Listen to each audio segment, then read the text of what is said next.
বাবা বাবা। আর ডাকবেন না, বাবা এখন ধ্যান করছে। তুমি বউকে নিয়ে রাতে চলে এসো। হ্যাঁ, আত্মা আত্মা আমি দাই বাবা, আতে আত্মি।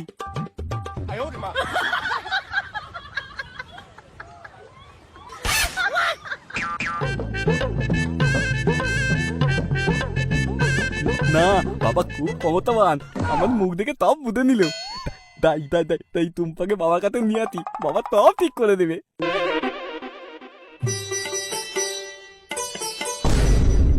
কিরে কেমন দিলাম?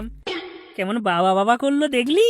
হ্যাঁ, সোনু বাবা বাবা করে শুধু, আর রাত হলেই ভগা খাবে টুম্পার মধু। আর কোমর ধরে দেবো আমি চোখ। এই থাম থাম থাম, সব হবে সব হবে, এত বেশি লাফাস না, আগে আসতে দে।